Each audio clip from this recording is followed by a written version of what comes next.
무호의 법칙이 뭔지부터 일단 이야기를 좀 하고 가죠. 엄청난 사진이 들어가 있는 그건 강산이 아니라 거의 천지개벽을 하는 수준으로 발전했거든요. 보통 머리카락의 5만 분의 1 정도. 네, 사실은 뭐 놀라운 것 같지만 대부분 사람들도 알고 있을 거예요. 네. 한 주간의 IT 뉴스를 정리해드리는 위클리 T시간. 이 통신 시리즈 마지막 시간입니다. 단말기를 왜 깎아주는 거예요? 그런 거예요. 계속 어떻게 좀 줄여가지고 네. 이름을 갖고 가고 그렇지, 싶으신 거야. 그렇게 말이죠. 좀 네. 그냥 한번 해보소리 했는데 T트렌드 인지를 해서요. 입력까지 해주는 거예요. 홀로그램을 보는 그렇죠. 어떤 렌즈다. 정말 메리트가 있는 것 같아요. 어떻게 보면 참 전략을 잘 짰네요.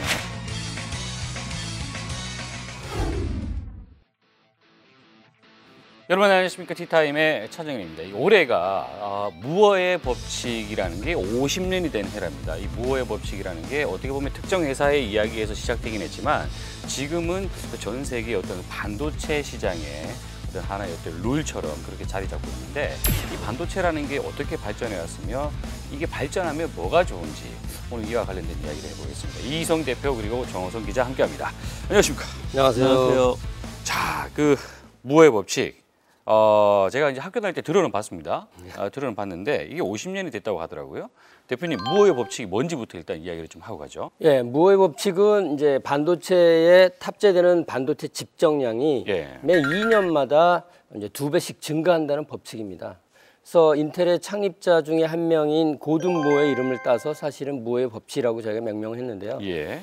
무어가 1965년 4월에 일렉트로닉스 매거진이라는 잡지에다가 기고를 한 게 있습니다. 예. 이 기고문에다가 고든 무어는 제조 비용을 절감하는 방법 중에 동일한 면적에다 더 많은 부품을 채워넣어서 성능을 높이면 사실은 더 좋은 성능의 제품이 나오고 그걸로 인해서 제조 비용을 낮출 수 있다. 이제 이런 관점에서 무어의 법칙이라는 것들을 이제 발표를 하게 된 거죠. 예. 여기서 집정량이라는 게 사실 한글로 해서 좀 어려운 것 같긴 한데, 그러니까 어떤 특정한 공간에 얼마나 많이 넣을 수 있느냐. 그렇습니다. 이 얘기죠. 예, 그 얘기입니다. 그러면 어떻게 발전을 하고 있나요? 초기 1971년에 이제 인텔이 세계 최초로 4004라고 하는 마이크로 프로세서를 발표를 했는데요. 예. 그때 반도체 집정량이 2,300개의 트랜지스터가 들어있어요. 근데 최근에 발표한 인텔의 마이크로 프로세서에는 약 19억 개의 트랜지스터가 들어있어요. 그러니까 얼마나 많은 트랜지스터가 그렇게 집적돼 있는지 그동안 그 한 50년 동안 엄청난 변화를 한 거고 그렇게 수많은 트랜지스터가 직접됨으로써 성능이 향상되고 대신 가격은 계속 유지될 수 있었던 이제 그런 것 때문에 소비자들은 더 좋은 성능의 컴퓨터를 더 싸게 살 수 있는 이제 이런 기회가 오게 되는 거죠. 그럼 정 기자님, 이 반도체가 발전하고 있다는 게 사실 우리 사는 거하고 무슨 관계가 있습니까? 보이지 않지만 IT 산업의 기반이 되어 있기도 하고요. 그리고 기존에 우리가 쓰고 있는 PC들 기본적으로 하드웨어 성능들이 되게 많이 높아졌습니다. 그러니까 각 10년이면 강산이 변한다는데 그 반도체 분야의 10년은 강산이 아니라 거의 천지개벽을 하는 수준으로 발전을 했거든요. 그 옛날 제품들을 좀 살펴보면 10년 전에 나온 디바이스들이 여기 좀 있거든요. 이 갖고 오신 게 뭔가 있는데 정말 이건 전자계산기인가요? 아닙니다. 그 예전에 쓰던 팜탑입니다. 휴대용 노트북인데요. 이게 휴대용 노트북이에요? 예, 휴대용 노트북인데 지금 보면 메인 메모리가 1메가 정도 되거든요. 여기 써 있네요. 1메가인데 그 아마 지금 쓰시는 PC의 대부분 큰 용량이 들어가 있을 겁니다. 8기가 정도. 네, 기본 들어가 있으니까 거의 8,000배 정도 되는 거죠. 그러니까 저희가 10년보다는 되게 많은 그 성능 향상이 있었고요. 컴퓨터 그래픽 같은 것들이 토이스토리가 이제 거의 시작으로 보고 있는데 그때 그 컴퓨터를 써가지고 하나의 그 CG 화면을 만들기 위해서는 한 일주일 정도의 시간이 걸렸다고 얘기를 하거든요. 근데 지금은 아바타 같은 영화를 만들기 위해서 그 한 장면을 만들려면 한 하루 정도의 시간이면 동일한 퍼포먼스에 더 좋은 그런 영상을 만들어낼 수 있으니까 상당히 많은 발전이 이루어졌다고 봐도 될 것 같아요. 그게 다 반도체 때문이다라는 사실은 뭐 놀라운 것 같지만 대부분 사람들도 알고 있을 거예요. 자, 대표님. 그런데 이 반도체 이야기를 지금 하고 있어요.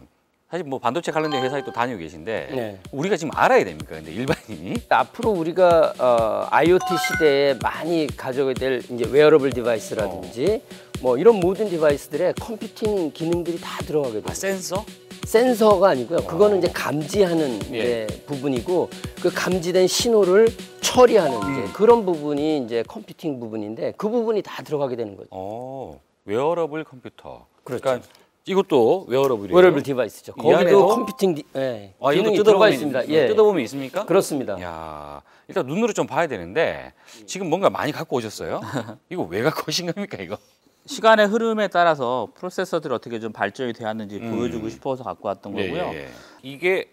이거는 컴퓨터 안에 들어가는 메인보드 아니에요? 예, 그 메인보드 안에 메인보드지만 그 안에 다양한 반도체들이 들어가 있거든요. 그러니까 얘가 요만해졌다는 얘기예요? 그렇죠. 예. 오. 그 크기가 계속 줄어들고 있고요. 예. 연산 속도는 빨라지고 결국에는 마지막으로 갖고 온 이 정도 수준까지 지금 줄어든 상황이고요.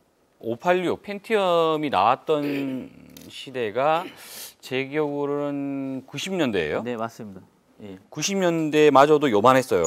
이만한 크기였는데 지금 2016년 이때는 손톱만한 크기로 손톱만한 그 대표님이 갖고 계신 저 정도 크기로 변했다는 얘기예요. 근데 앞으로 더 줄어들 것이다. 그렇죠. 크기는. 예. 그리고 안에 들어가는 양은 더 많아질 것이다.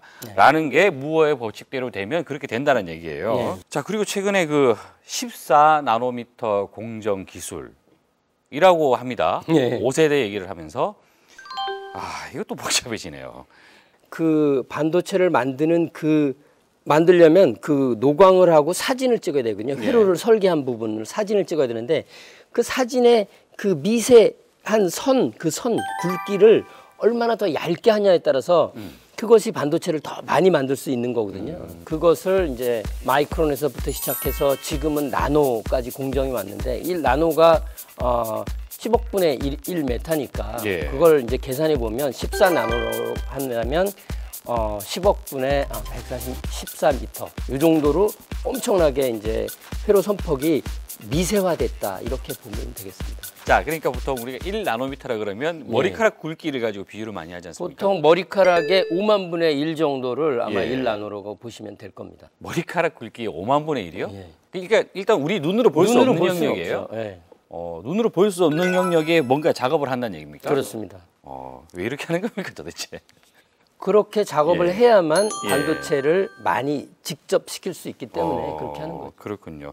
이게 그 최신 웨이퍼인데요. 위에서 뭔가 뭐 레이저 같은 게 확 레이저로 나가는 찍죠. 거죠? 예, 레이저로 찍는 게 레이저로 그림을 그리는 거거든요. 거기다가 사진을 찍는 거예요. 회로 설계된 거를 거기다 사진을 찍는 건데 사실은 그 작은 다이라고 한 그 웨이퍼 하나에 엄청난 사진이 들어가 있는 거예요. 정교한 사진을 그걸 광학 현미경으로 수천만 배 확대를 해보면 엄청난 그림이 그려져 있는 거죠. 아무리 봐도 제 얼굴밖에 안 보입니다. 반짝반짝하면서. 그러나 그 속에는 사실 엄청나게 작은 선들이 그림으로 그려져 있는 겁니다. 자, 그 작게 만드는 거라는 게 반도체 성능에 어떤 연관이 있느냐, 어떤 영향을 미치느냐.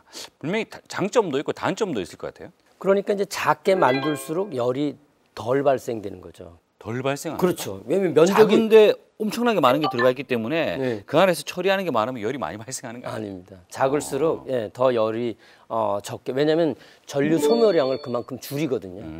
그리고 옛날에는 전류가 갈 길이 이만했다가 작아지니까 더 작은 전압으로 거기다 걸어도 그게 동작하는 거죠. 그래요? 입체적으로 또 구성을 하기 때문에 예전에는 뭐 그냥 교차로 없이 갔다 그러면 교차로로 가게 되면 그쪽에 간섭 현상도 없어지고 그렇기 때문에 열 발생이 적어지게 되죠.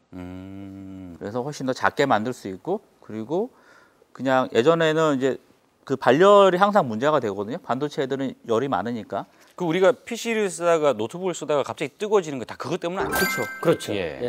연산하는 게 많아지게 되면 뜨거워진다고 보면 되는데 그런 부분들을 그런 저전력 반도체를 쓰게 되면 전체 시스템을 낮출 수도 있고 그렇게 되면은 그 IDC 같은 경우는 전기 비용을 되게 절약할 수 있기 때문에 전체적으로는 상당히 큰 이득을 볼 수가 있죠. 그렇군요. 그 무어의 법칙이 꼭 인텔에만 적용되는 건 아니죠? 모든 반도체 회사들이 다 그렇습니다. 모든 거죠. 반도체 회사들이 사실은 무어의 법칙을 따르려고 노력하고 그만큼 더 사실은 황해 법칙이라는 것도 있었죠. 그거는 매 1년마다 2배 된다는 거였는데 결국은 성사되기 어려운 거죠. 한 몇 년은 가능했지만 그게 이제 옛날에 이 무어의 법칙을 1965년에 처음 발표했을 때 그게 한 75년까지는 그렇게 될 거라고 봤어요. 그런데 그게 50년을 온 거잖아요. 그래서 이제 사실은 아주 짧은 기간 동안 뭔가를 할 수 있는 법칙은 우리가 할 수 있는데 이렇게 50년 동안이나 지속될 수 있는 법칙을 만드는 건 그리고 그걸 유지하는 건 엄청난 노력이 필요한 것이라고 할 수가 있겠습니다. 자, 이렇게 되면요. 어떤 변화가 일어날까요? 우리가 살아가는 데 있어서. 슈퍼컴퓨터의 기능이 내 시계에서 일어난다고 하면 사실은 지금 우리의 미래 그 마이너리티 리포트나 이런 데서 봤던 그런 모든 것들 갑자기 홀로그램 영상이 나와서 이 디바이스에서 센싱되는 모든 주변의 환경을 이 내부에 있는 컴퓨터가 판별하고 지금 내가 최적합하게 행동해야 될 나의 행동을 지시해 준다든지 방향을 알려준다든지 뭐 집에 알람인 걸 알려준다든지 그런 모든 것들이 순간에 일어나게 되고 모든 게 다 이제 개인화되는 퍼스널라이즈된 컴퓨팅이 이제 다양화된 그 인간의 삶을 변화시킬 수 있는 이제 그런 방향으로 진화되게 된다 할 수 있겠죠. 저도 기대하고 있는 부분들이 웨어러블 디바이스 쪽이고요. 실제적으로는 뭐 팔이라든가 뭐 이런데 신체에 들어갈 수 있는 그런 프로세싱 부분도 오히려 더 미래가 더 빠르게 다가오지 않을까 그렇게 생각하고 있습니다. 그렇군요. 뭐 짧은 시간에 뭐 반도체 이야기를 간략하게 해봤습니다. 여러 가지 이야기를 했는데 아까 눈으로 보여드렸던 이만했던 게 이만해지고 있다는 거. 그게 무어의 법칙이라는 걸 바탕으로 해서 진행되고 있다는 얘기고 그러니까 이 반도체들이 무엇을 하는 애들이냐라고 했을 때는 지금 컴퓨터에 뭐 어떤 그 중앙 처리 장치, 그러니까 뭐 연산을 빨리 한다든지 아니면 또 다른 형태로 데이터를 저장한다든지 그런 기능을 하고 있다라는 거. 그 정도를 아시면 뭐 반도체 이 정도면 됐지 하는 정도로 끝나지 않을까 하는 생각이네요. 반도체를 우리가 전문적으로 알 필요는 그렇죠. 없죠. 없죠. 없죠. 개발자가 아니기 때문에. 반도체는요. 전문적으로 하시는 분들이 알아서 다 만드실 거기 때문에 저희는 그냥 이런 게 있다라는 정도로 어느 정도 이해를 했으면 하면 될 것 같다는 생각입니다. 자, 오늘 짧은 시간 반도체에 대한 어려운 이야기를 쉽게 풀어서 이해하신다고 대단히 고생하셨습니다. 고맙습니다. 감사합니다.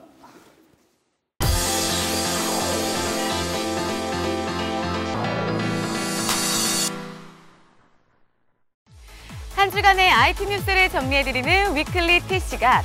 오늘도 스마트한 소식들만을 엄선했으니까요. 지금부터 집중해주세요. 미래창조과학부가 여성 IT인들을 초대해 토크쇼를 개최했다고 합니다. 미래부가 IT 분야에서 여성들의 중요성을 강조했습니다.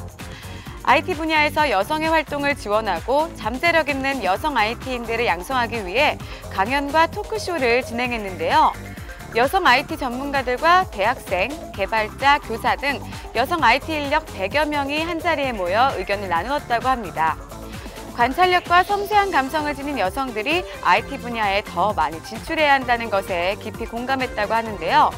정부는 여성의 열정과 역량이 경쟁력이 되고 소프트웨어 중심 사회로의 발전에 기여할 수 있도록 힘써 나가겠다고 강조했습니다. IT는 남성들만의 이야기다. 이젠 IT도 여성들이 접수하겠습니다. 다양한 기능을 무선 네트워크로 연결하는 커넥티드카가 차량 5대 중 1대에 이르게 될 것이라고 합니다. 가트너는 커넥티드카가 2020년에는 무려 2억 5천만 대에 달할 것으로 예상했는데요. 커넥티드카의 무선 연결 기술은 빠르게 확산되고 있으며 앞으로 사물 인터넷의 촉매제 역할을 할 것으로 전망했습니다. 또한 커넥티드카의 증가로 새로운 비즈니스 모델과 차량 소유 방식이 다양해질 것이라고 하네요. 스마트 시계로 시동을 걸고 간편하게 주차까지. 똑똑해진 커넥티드카라면 운전이 즐거워질 것 같죠? 네이버 쇼핑 검색이 보다 더 똑똑해진다고 합니다. 먼저 사용자의 쇼핑 패턴을 분석하여 만들어진 쇼핑 트렌드 그래프를 활용할 계획이라고 하는데요.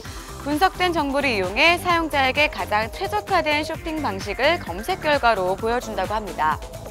또한 쇼핑 검색부터 결제까지 끊김없는 쇼핑을 위해 네이버페이가 도입된다고 하는데요. 네이버페이는 카드 번호를 저장하지 않고 아이디와 연결된 가상 카드 번호를 결제하는 방식으로 보안성을 높였다고 합니다. 상품 검색부터 결제까지 더욱 간편해진 네이버 쇼핑. 하지만 무턱대고 클릭하다가 큰일 난다는 점 꼭 기억하세요. PC가 통째로 들어간 마우스, 상상이 되시나요? PC의 보조장치라는 통념을 뒤집는 마우스가 개발되었다고 합니다. 폴란드 엔지니어 5명이 개발한 마우스박스의 프로토타입은 일반 마우스와 같은 크기로 어마어마한 성능을 자랑한다고 하는데요. 쿼드코어 1.4GHz, ARM 코텍스 프로세서와 128GB 플래시 드라이브가 포함되었다고 합니다. 충전 또한 무선 충전 패드에 올려두면 자동으로 이루어지는 똑똑한 마우스라고 하네요. PC, 노트북, 이젠 마우스 하나면 끝! 정말 간편한 세상이 올 것 같죠? 매주 스마트해지는 시간 위클리티! 다음 주 더 스마트한 소식 가지고 돌아올게요. 안녕!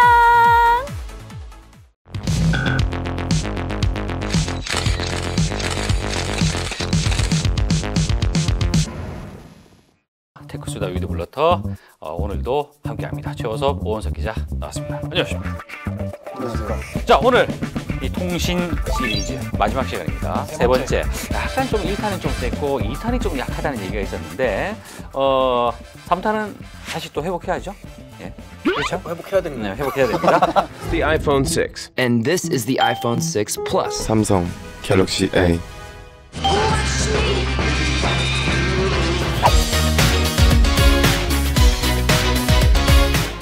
자, 3탄 주제는 어떤 거죠? 3탄 주제는 단말기 가격입니다. 국내에서는 단말기 가격이 우리가 체감상 네. 너무 비싼 것 아니냐 이런 얘기들을 매번 하고 있어요. 예전에 휴대폰이 한 4, 50만 원 했었잖아요. 그다가 스마트폰 오면서 이제 뭐 90만 원, 100만 원 됐는데 어떻게 보면 옛날 휴대폰과 지금 스마트폰 비교해 보면 뭐 가격으로 따져서 2배 좋아졌다라고 하면 2배 이상 좋아진 것 같기는 해요. 근데 또 한편으로 보면은 지금 100만 원으로 살 수 있는 다른 IT 기기를 보면 컴퓨터가 있거든요. 그렇죠. 노트북 요즘 노트북이 있거든요. 노트북이랑 또 비교하면 이게 작다는 것 빼고는 노트북이 훨씬 좋은데 이게 비싼 것 같기도 하고 좀 그런 게 있죠. 단톡법이 나오면서 명확해졌죠. 그 보조금 비율이 30만 원 이상을 넘기면 안 넘기면 안 된다는 되죠. 네. 얘기였고 이 보조금 안에 또 개념이 나뉜다면서요. 통신업체에서 20만 원, 그리고 제조업체에서 30만 원 주면은 그 전에는 50만 원이 이제 그 전체 스마트폰 가격에서 할인이 됐던 건데 24개월 동안 그게 이제 단통법이 이제 시행된 이후에는 30만 원 상한선으로 대폭 줄어들어 버렸죠. 그렇죠. 그러면 결국 단통법이 시행이 되고 나서 그 이상으로 주는 것들은 이제 거의 다 뭐 차단됐다 이렇게 봐야 되지 않습니까? 단통법이 이제 불법으로 엄청나게 돈을 쏟아가지고 가입자를 유치하는 것을 막겠다는 건데 예. 아직 남아 있는 것 같아요. 아이폰 6 플러스 이제 형제가 2014년 10월 31일 날 이제 국내 시장에 처음 출시됐죠. 그 날이 지나고 바로 그 다음 날 새벽에 그렇죠. 이른바 아이폰 대란. 6 대란이 났습니다. 적절한 가격 아이폰 6 16기가 제품의 가격은 한 70만 원 선이었단 말이죠. 근데 70만 원에 안 팔고 어떤 일부 그 대리점에서 판매점에서 한 20만 원대까지 판매를 했다고 20만 그러더라고요. 원대? 예, 10만 원 후반에서 20만 원대까지. 예. 그래서 아이폰 6 떴다 뭐 이렇게 기사가 많이 나왔었는데 그거를 보면은 보조금이 아직까지도 이렇게 집행이 되고 있다. 대신에 음성적으로. 그 보조금이 어디서 나왔냐? 이거는 적법한 보조금으로 들어가지가 않습니다. 이게 통신업체에서 대리점에 내려주는 콩고물인 거예요. 콩고물? 대리점 당신이 아이폰 6 16기가를 한 사람 가입 유치했을 때 통신사인 내가 대리점인 당신한테 60만 원 주겠다. 왜요? 가입자 유치하려고 하는 거죠. 주로 인기 없는 제품이 걸리죠. 아, 그래요? 안 팔리는 제품을 팔아오면 우리가 보너스로 줄게라는 거죠. 아, 예, 이해했습니다. 그래서 이전에 그 공짜폰이 막 쏟아졌을 때는 맞습니다. 네. 약간 조금 인기가 떨어지는 제품들에 이제 집중이 돼 있었다는 얘기인데, 네. 근데 아이폰 같은 경우는 왜 그랬어요? 아이폰 16기가가 안 팔리잖아요. 아이폰 중에서도 16기가는 특히 인기가 없었죠. 예. 내가 제일 잘 나가. 내가 제일 잘 나가. 이 단말기 가격 같은 경우는 뭐 어떻게 해야 됩니까? 어떤 변화가 있어야 됩니까? 그 사실은 답은 없어요. 지금 현재까지는 답은 없습니다. 단통법도 이렇게 보조금 상한선을 30만 원으로 규제를 하면은 예. 아 통신업체에서 자연스럽게 요금을 낮추겠지. 라는 라는 기대를 어떤 했으나. 순진한 기대를 했지만 네. 지금 전혀 그렇게 되고 있지가 않다고 봅니다. 예. 대신 지금 뒤에 나올 다른 규제들이 몇 건 더 있습니다. 뭔가요? 단말기 완전 자급제. 이게 그 전병헌 새정치민주연합 의원이 1월 안으로 예. 의안을 발의하겠다라고 어허. 이제 약속을 한 법안인데 예. 이게 법안 이름이 이동통신 단말기 유통 제도 혁신 전기통신사업법 개정안입니다. 길이 뭐 원래 원래 단통법도 사실은 길어요. 이동통신 단말기 유통구조. 자, 어쨌든 뭐 네. 좋습니다. 이거는 네. 된다고 한다면 단통법 2로 갈까요? 단통법이 없어지고 대신 없어지니까 그 자리를 차지하는 이걸 건데. 뭘로 우리가 줄일까요? 여기서 확 줄여놔야 돼요. 여기서 이미. 줄여버릴까요? 예. 자, 이동통신 단말기 유통 제도 혁신 전기통신 사업법 개정안이에요. 이 개정안 안에 단말기 완전 자급제가 들어가는 거니까 예. 저희는 줄일 필요 없이 단말기 완전 그냥 자급제로 부르면 됩니다. 이거 어떻습니까? 단자법. 그러니까 차전인 기자님께서 계속 어떻게 좀 줄여가지고 네. 이름을 갖고 가고 싶으신 그러게 거야. 말이죠. 좀 기사도 좀 나오고 그래야 돼요. 자, 제가 기자 여러분들, 제안하고 싶은 거 있어요. 단자법으로 갑시다. 단자법. 진료는 의사에게, 약은 약사에게. 이것처럼 단- 단말기는 제조사에게, 서비스 통신은 통신사에게 예. 갈라지는 거예요. 스마트폰은 어디서 구입을 해야 되냐면 네. 판매점에서, 스마트폰 판매점에서. 그러면 단말기만 따로 파는- 쫙 모아서 그렇죠. 하는 판매점. 그럴 수도 있고 그럼 거기서 개통을 못 하는 거네? 거기선 개통 못 하고 스마트폰을 이걸 주세요 해서 구입을 한 다음에 예. 들고서 이제 통신사로 이거 개통해 주세요. 자, 그렇게 수고로움이 있는데 그렇게 했을 때 이득이 되는 게 있어야 되잖아요. 그 정부 생각은 이렇습니다. 이렇게 되면은 제조사는 단말기 기계 가격으로만 경쟁을 하게 될 것이고 통신업체에서는 통신 서비스 요금 가격으로만 경쟁을 하게 될 것이다. 그 쌍방이 가격으로 여기서 제조업체에서 단말기 가격, 통신 서비스에서 요금 가격으로 서로 경쟁하게 될 것이니까 지금보다 앞으로 가계통신비가 낮아지지 않겠느냐. 예전에 KT가 비슷한 거 하지 않았어요, 이거? 단말기 가격, 네. 단말기는 단말기대로 승부하겠다고 해서? 정찰제를 예. 시행했었는데 뭐 한다고만 했던 기억만 나네요. 뭐 의약분업하면서 벌어졌던 일이긴 한데 그 동네 상권 이제 동네 약국들이 굉장히 많이 망했거든요. 병원을 끼지 않은 약국은 다 무너졌거든요. 이것도 마찬가지로 단말기 판매점을 끼지 못한 통신 판매점 그리고 통신 판매점을 끼지 못한 단말기 판매점은 굉장히 어려워질 수밖에 없거든요. 자, 좋아요. 어쨌든 뭐 제도가 만들어진다면 이 자체는 나쁘지 않은 것 같은데 문제는 효과가 있느냐는 일단은 좀 소비자 혼란은 좀 줄어들 것 같아요. 그러니까 말씀하신 것처럼 뭐 굉장히 어렵잖아요. 뭐 가입할 때 약정을 어떻게 해야 되고 뭘 어떻게 해야 되고 이런 것들이 굉장히 복잡해지는데 일단 그런 약정과 관련된 복잡한 문제들은 굉장히 해결될 거예요. 네. 근데 그게 한편으로는 좀 정리가 안 될 것 같은 게 한 번에 이제 큰 돈이 목돈이 나가야 되는 거죠. 네. 한 번에 뭐 80만 원짜리 100만 원짜리 단말기를 내가 내 돈으로 구입해야 되는 거잖아요. 예. 또 하나는 이렇게 해서 요금이 내려가는 단말기도 분명히 있겠지만 해외에서 100만 원에 파는 거를 우리나라에서 40만 원에 팔 수 있는 정도 그런 수준이 되는 건 아니잖아요. 뭐 8, 90만 원까지는 내려올 수도 있겠지만 그렇게 완전 뭔가 뒤집어 놓을 수 있을 정도로 바뀌기는 어렵다는 거죠. 그러겠네요. 그러면 이 시점에서 제가 전병헌 의원에게 전화를 해보겠습니다. 전화기 주세요. 제 전화기 안에 전화번호 있는데. 전화번호 있습니까? 저 그냥 한번 해보세요. 우리 그러면 여기서 한번 전화 통화 전화 한번 해볼까? 안녕하세요. 국회의원 전병헌 의원실입니다. 네, 안녕하세요. 저는 그 온라인 IT 매체 블로터의 오원석 기자입니다. 단말기 완전 자급제 시행됐을 때 기대되는 효과를 직접 좀 말씀해 주실 수 있으실까 싶어 전화드렸거든요.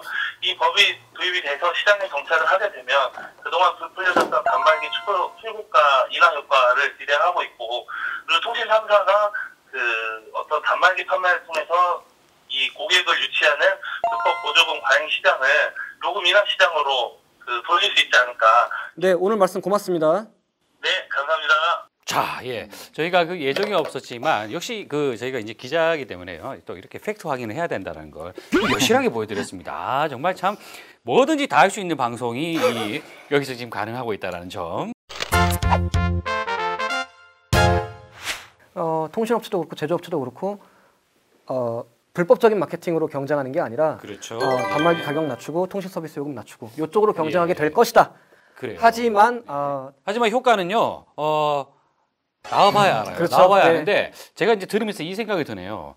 확실하게 명확하게 타깃이 정해진 게 아닌가. 이를테면 소비자가 불만을 제기할 때 그동안 누구한테 제기해야 돼라는 좀 애매모호함이 있었거든요. 네. 근데 만약에 이 제도가 만들어지게 되면 통신사, 단말기 제조사 확실하게 그럼요. 이야기할 수 있는 네. 그런 문구는 만들어지지 않겠다는 생각입니다. 이게 대안이 될지 뭐가 될지 모르겠지만 이 단말기 가격이라는 부분은 분명히 정말 애매모호한 거는 있어 왔다. 네. 그동안 아주 흑역사가 있어요. 그죠? 애매모호한 게 있어 왔는데 이게 어떻게 되는지가 이 네. 가격을 결정하는 데서는 상당히 좀 중요한 요소로 자리 잡을 것 같다는 생각이 듭니다. 네. 저희가 통신 시리즈를 3회를 기획한 이유는 알아야 된다는 거죠. 알아야 산다. 네. 알아야 현명한 소비자가 될 수 있다라는 그런 취지에서 말씀드린 거였고 누가 미워서 누가 좋아서 그런 의도는 전혀 없었음을 말씀을 드리겠습니다. 이 연말정산 네. 같은 거예요. 알면 좋을 거고. 그렇죠. 네. 네, 잘 예. 모르겠어요.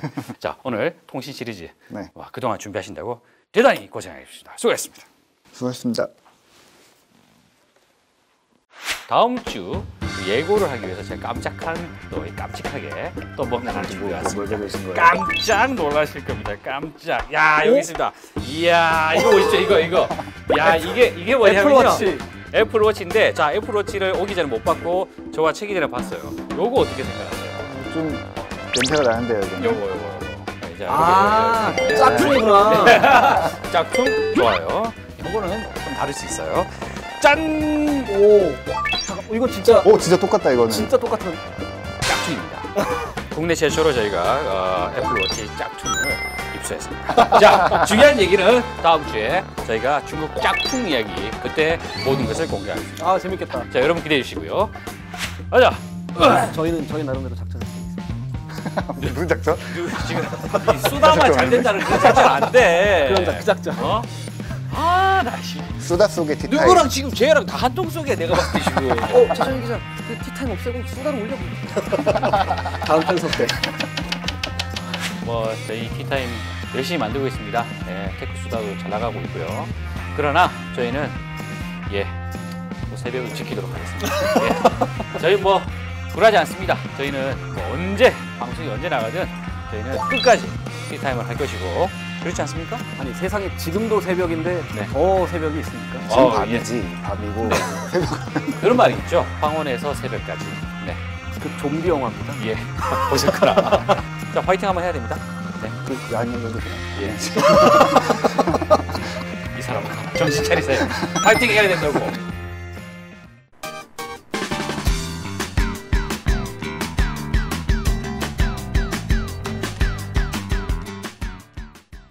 네, 새로 나온 아이디어를 소개합니다. 티트렌드 박미영 컨설턴트와 함께합니다. 안녕하세요. 안녕하세요. 오늘 첫 번째 뭐죠? 네, 마이크로소프트가 공개한 홀로렌즈입니다. 홀로렌즈.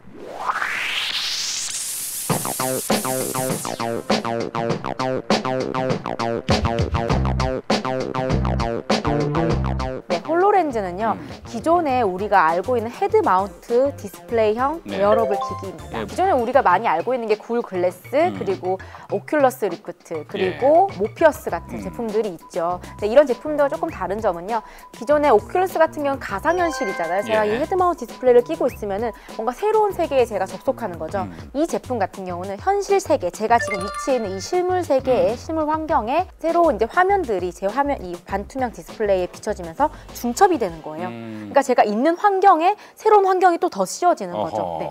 근데 이 더 씌워지는 환경이요. 출력만 되는 게 아니에요. 이 화면만 저한테 보여주는 게 아니라요.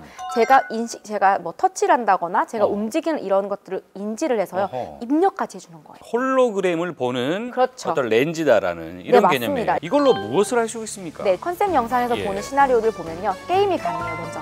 또는 업무에서도 사용이 가능합니다. 업무에서도? 예, 업무에서도 뭐 영상에서 보시면요, 오토바이 바이크를 이제 렌더링하는 이제 그런 기술자가 나오는데요. 네. 자기가 화면에서 오토캐드 같은 디자인? 이제 디자인을 하던 거를 이제 데스크탑 옆에 이제 그냥 책상 위에 빈 화면에 음. 오토바이가 비춰지는 거예요. 그냥 보면 아 이런 식으로 이렇게 디자인하면 이런 식으로 나오겠구나 하고 돌려보는 거죠. 120도 뭐 이렇게 돌려보는 거예요. 그래서 다른데 이쪽은 이렇게 나오겠구나 볼 수도 있지만요. 이뿐만 아니라 그 옆에 아직 반밖에 조립이 되어 있지 않은 바이크에다가 이 글래스를 끼고 딱 보면은 제가 디자인했던 것들이 입혀지는 거예요.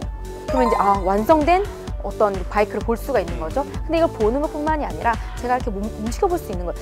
조금 더 올려야겠는데, 조금 더 비틀어야겠는데, 이런 것들을 움직이면 이것들 디자인이 반영이 돼요. 그렇군요. 물론 이제 이걸로 할 수 있는 용도는 이제 아주 다양해질 수 있다라는 네네. 예상은 해보긴 하는데, 이게 좀 단점이 제가 봤을 때는 일단은 어찌됐건 그 머리에 쓴단 말이에요. 네. 근데 이 크기나 모양 자체가 여전히 좀 이질적인 건 있어요. 약간 좀 네, 부담스러운 건 맞습니다. 있는데, 물론 이게 이제 생태계가 많이 조성되고 기술이 좀 더 진화하면 정말 그냥 안경 형태로 된 상태에서 그런 것들을 이제 즐기고 업무에 활용할 수 있는 정도로 되지 않을까라는 좀 생각이 좀 들어서 그 부분은 좀 과제가 아닌가. 하지만 이런 개념, 이런 아이디어를 갖고 왔다라는 점, 그 부분은 어느 정도 좀 인정을 할 필요가 있겠다는 생각이 좀 드네요. 주목받고 있습니다. 예, 알겠습니다.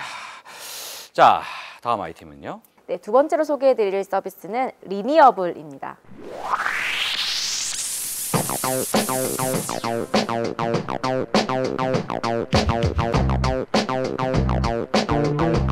리니어블, 어떤 내용입니까? 네, 차 기자님, 혹시 이런 숫자 들어보셨나요? 1년에 80만 명, 하루에 2,000명, 그리고 1시간에 약 90명. 이게 무슨 숫자인지 아세요? 모르겠는데요. 정말 안타깝게도요. 부모들이 자기 자녀를 잃어버리는 경우의 수치들이라고 합니다. 그래요? 네, 굉장히 크죠. 잃어버린 아이를 금방 찾을 수 있도록 도와주는 그런 스마트 미아 방지 밴드인 리니어블입니다.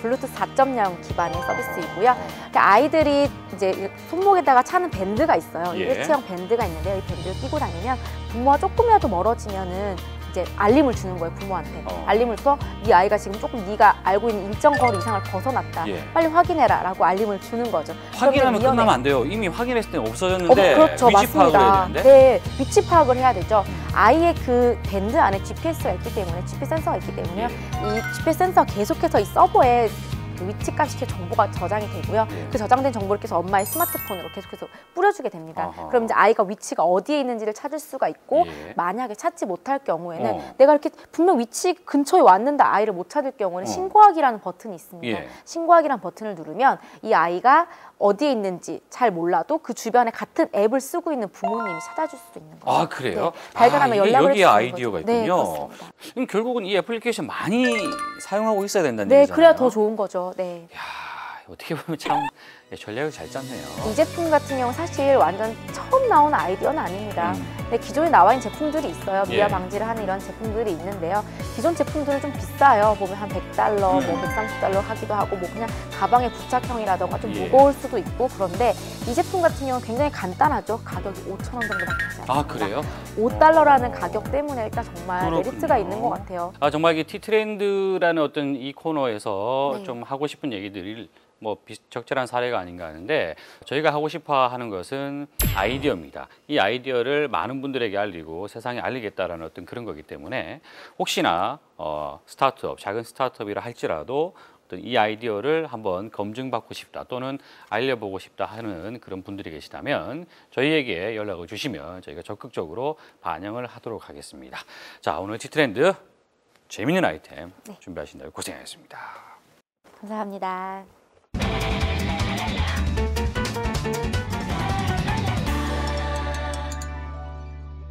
네, 티타임 오늘은 이 무어의 법칙 관련돼서 반도체 이야기를 좀 해봤는데요. 정말 이만했던 게 갈수록 줄어들고 있다는 거, 이게 앞으로 어떤 변화를 가져다 줄지 궁금하기도 하고 기대도 되는 그런 부분인 것 같습니다. 다음 주에 또 좋은 이슈로 찾아뵙겠습니다. 고맙습니다.